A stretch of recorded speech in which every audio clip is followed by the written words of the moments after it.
Olá, bem-vindas a mais um cafezinho espiritual. Espero que você esteja bem na graça e na paz do nosso Senhor. Quero já deixar os parabéns aí para as meninas que ganharam os livros, que foi o nosso mês aí do Outubro Rosa. Foi uma forma que eu encontrei de incentivar você a se cuidar, a lembrar da importância de manter seus exames em dia, né? O Senhor nos deu inteligência e deu inteligência aos médicos. Tudo vem de Deus. Então não pense que, se eu ficar doente, o Senhor vai me curar. Ele pode curar? Pode, ele criou tudo, né? Não existe limite para Deus. Mas ele também pode dar inteligência para os médicos para fazer esse papel de tratamento, de cuidado, de medicamento? Pode. Ele não nos fez a imagem e semelhança dele? Então, não rejeite o presente do Senhor, que é a medicina na nossa vida, né? Faça a sua parte, tá bom?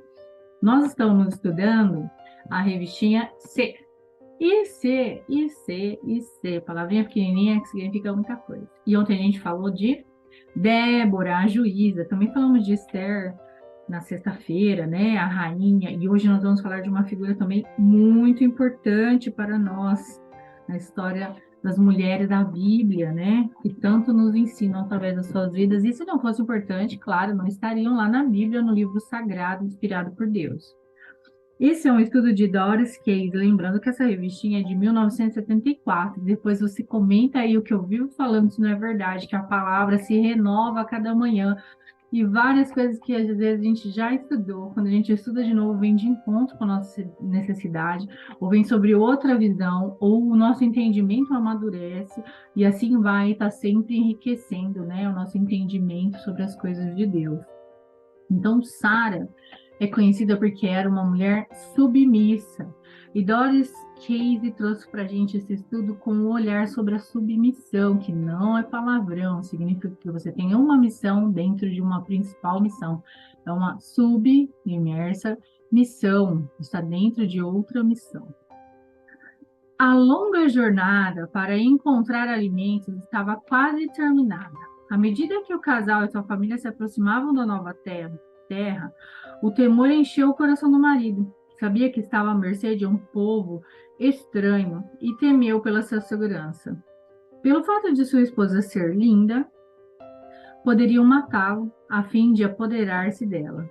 Ele voltou-se para a mulher e lhe disse: Dize, pois, que és a minha irmã, para que me considerem por amor de ti, e por tua causa me conservem a vida. Está lá em Gênesis 12:13, se você quiser depois dar uma olhadinha e confirmar aí o versículo. Pega seu cafezinho ali.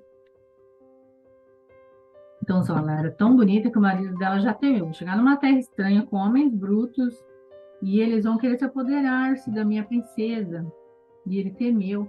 Então ele disse para ela: fala que é minha irmã, não fala que é minha esposa, porque aí eles vão respeitar mais. Mas será que foi isso que aconteceu? De jeito nenhum, Abraão. Você tem de se virar sozinho. Não ouviu ainda falar da igualdade de direitos? Reconhecemos a primeira parte desse acontecimento registrada em Gênesis 12:10 ao 14, mas naturalmente sabemos que Sara não disse isso que nós acabamos de ler, né?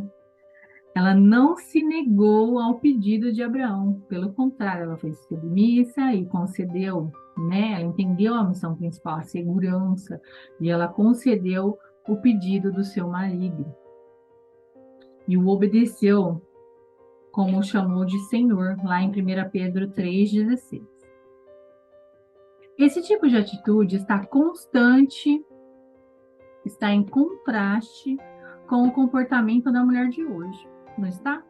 Eu não concordo. Se essas mulheres já estão, você quer mandar em mim? Não é?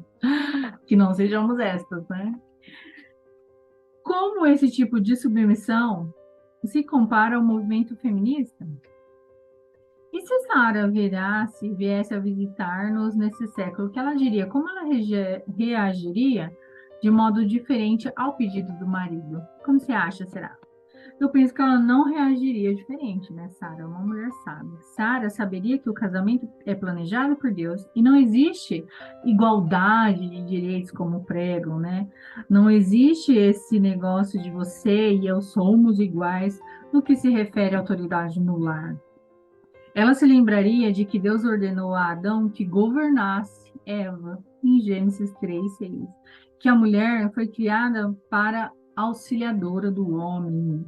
Parece que dói às vezes, né? Ouvir falar assim, ah, mas a mulher foi criada para auxiliar o homem. Mas é porque você está ficando atada a um pequeno versículo, a fragmentos, e não fez um estudo amplo. Se você parar para pensar que existe uma missão principal, que é o lar, o casamento, a família. Dentro da missão principal, Deus criou duas pessoas, o homem e a mulher.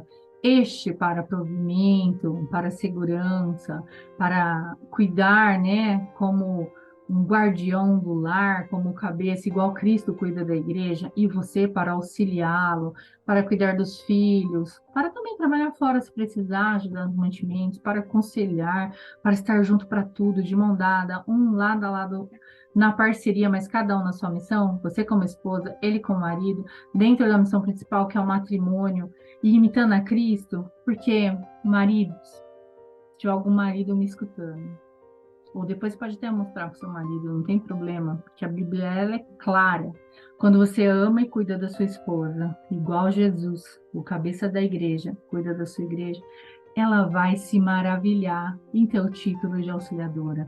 Ela não vai querer mandar mais que você, ela não vai se sentir ofendida por ser chamada de auxiliadora, ela vai se sentir cuidada, protegida, amada, abençoada e presenteada quando você age como Jesus agiu com a igreja a ponto de dar a vida por ela se for necessário. Entendam, mulheres, é um privilégio não ter tudo sobre as nossas costas, tudo sobre os nossos ombros, tentando carregar um fardo maior do que podemos. Na história, eu sempre falo, nunca teve tanto suicídio, tanta mulher desesperada, tanta mulher sofrendo de depressão, tanta mulher sobrecarregada, porque trabalha, cuida disso, cuida daquilo, não vive o fardo com o marido, quer carregar tudo por causa desse maldito feminista. Feminismo nem machismo não são agradáveis a Deus. A Deus é agradável o equilíbrio, cada um na sua função. Vai lá, a Deise, advogada, pegar a função de médica no hospital. Vou me lascar, não sei nada. No máximo, você aplicar uma injeçãozinha, porque eu fiz 6 meses de enfermagem. Mais nada, não é o meu papel, não é a minha função, não estou preparada, não fui criada, não fui estudada, ensinada para isso. Então, quando a gente entende o plano de Deus é muito maior do que esse feminismo prega, do que esse machismo prega. O plano de Deus é equilíbrio, é cuidado com seus filhos, é a dedicação, porque quando você faz a sua função e não fica atingindo a do outro, você faz a sua com excelência. Agora, quando você quer abraçar tudo, nenhuma sai direito, porque você não consegue se aplicar a fundo. E já falei demais, não estou nem lendo o estudo. Vamos voltar para o estudo aqui, vamos voltar. Enfim, Sara se lembraria de que Deus é autoridade na sua vida e Deus ordenou a Adão que governasse Eva, que a mulher foi criada para ser auxiliar do homem. Se Sara estivesse aqui hoje, ela leria na palavra de Deus que o marido é o cabeça do lar, como Cristo é o cabeça da igreja, Efésios 5:23, que a mulher estão sujeitas aos maridos como o marido está sujeito a Cristo. Então, se Abraão lhe pedisse que fizesse algo para salvar-lhe a vida, não, ela não iria ir contra. Não iria ele amá-lo tanto quanto amava o Senhor, submetendo-se a ele como faria ao Senhor? Efésios 5:22.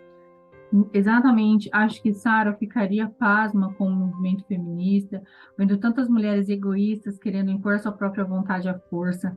Sara também compreenderia que precisava guardar os mandamentos do Senhor sem se queixar e sem se deixar levar por esse tipo de ensinamento moderno. Ficaria triste ao ver tantas filhas de Deus caindo na armadilha perigosa de exigir os seus direitos, aspas, iguais. Não somos iguais. Pode-se falar em direito na esfera do direito mesmo, do âmbito de leis, quando se fala de humanidade, mas homem e mulher não são iguais. Não tem jeito. As mulheres é um patamar, homens é outro patamar, todos diferentes, cada um no seu quadrado. Todos são filhos e filhas aos olhos de Deus, especiais na sua magnitude da criação, cada um na sua função. Ler a história de Sara ajuda muito a encorajar-nos. Ler sobre a sua fé, lá em Hebreus 11:11, o respeito que ela tinha pelo marido, indicado pelo fato de chamá-lo de Senhor, lá em Gênesis 18:12, o compreender que se seguirmos o seu exemplo, poderemos ser como ela. Pedro 1 Pedro 3:6. As mulheres cristãs de hoje devem ser como Sara, mesmo quando a sociedade em geral nos indica justamente o caminho oposto. A única maneira de lutarmos contra esse mal é permitir que o mundo veja a submissão em nossa vida e veja Cristo vivendo em nós. Vamos submeter-nos aos nossos próprios maridos como convém ao Senhor, pois foi Deus que planejou isso para nós. Colossenses 3:1. Aí você pode espernear? Pode. Você pode falar não? Pode. Você pode falar que é absurdo a palavra de Deus? Não posso te impedir. Você pode ficar nervosa aí?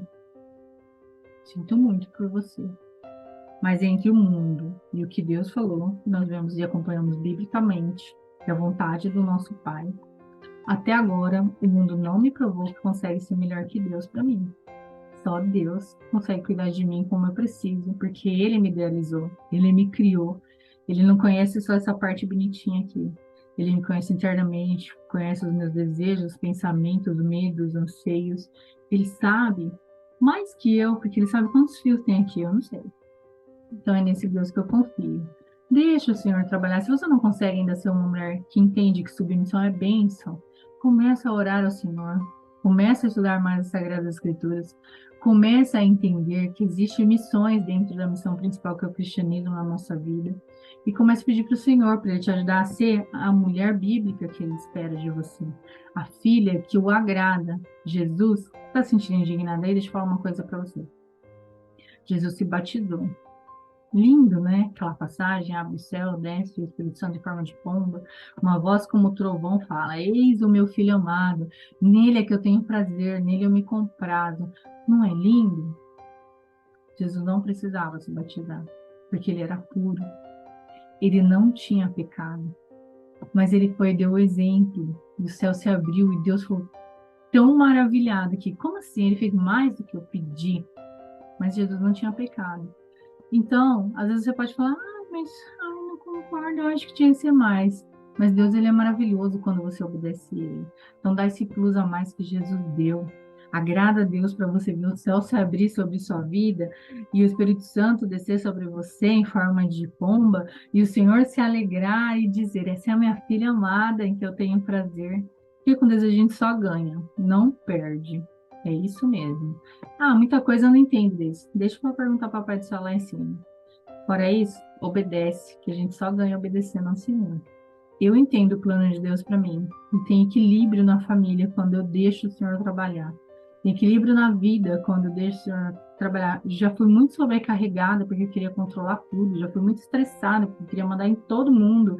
Já fui muito esquentada porque eu não tinha paciência para nada e só perdi, gente. Quando eu comecei a ouvir a voz do Senhor, me preocupar com as palavras da Sagrada Escritura e tentar entender o papel que Deus tem para mim, seguir o que Ele me ensinou, o que Ele quer de mim, o que Ele espera de mim, minha vida tem melhorado muito. Claro que eu preciso constantemente melhorar, mas já não sou mais quem eu era. Glória a Deus. Vamos orar.